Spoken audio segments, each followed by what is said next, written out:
Let's play the final round. Let's go, guys. Let's go.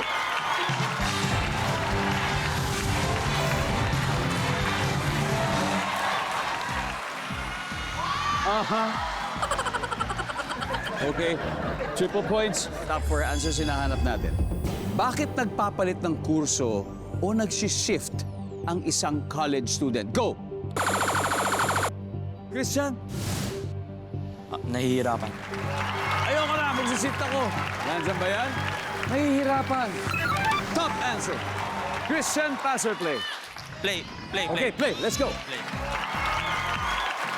Okay. Eto na po. Final round. Gob, bali yung tanong, Gob.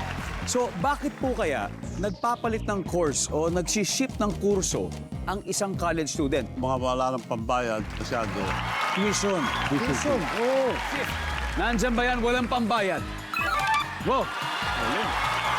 Miss Pinky. Ako na naman yung mali dito. Miss Pinky, ba't kaya nagpapalit ng course or nagsishift ang isang college student? Nawawala ng interes. Sa kanilang Nawalan course. lang. Nawalan lang. Ayaw Nawalan ng interest. Nandyan ba yan? Wow! Wow! Almost there. Kat, isa na lang. Kat, ano pala yung kinuha mo ng college? Anong course? Psychology and sociology and a minor in criminal justice and corrections. Wow! Hanip! Ba't kaya nagpapalit ng kurso o nagsishift ang isang college student? Love life? Uy! Pagmamahal, di ba? Minsan Pwede. iba. Hindi mo alam. It's either baka nandun yung ex o kaya susundan yung crush. Di ba? Pwede. Nandyan ba ang love life? Oh, walang love life. Walang love life. Christian, bakit kaya nagsishift o nagpapalit ng kurso ang isang college student?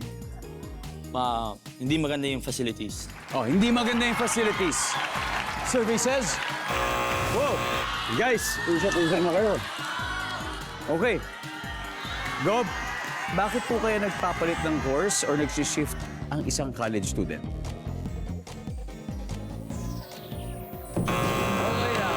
Okay lang. May chance pa.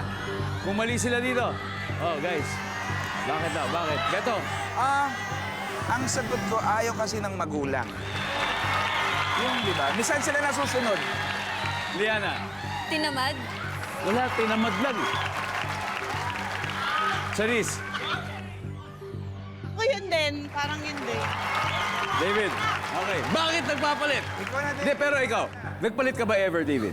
Yes. So, Ano yung una mong kurso? yung first course ko was architecture. Architecture. Tapos lumipat ako sa business management major in computer applications. Computer application. So, yeah, talaga nagagamit kayo, di ba?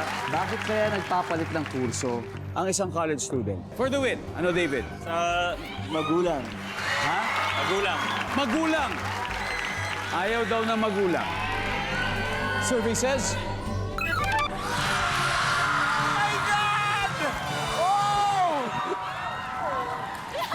Wow! Betong! Ang galing ng reco mo! Ang galing ng reco mo, Betong! Oh my goodness! Ating final score, Team Madasalin 570,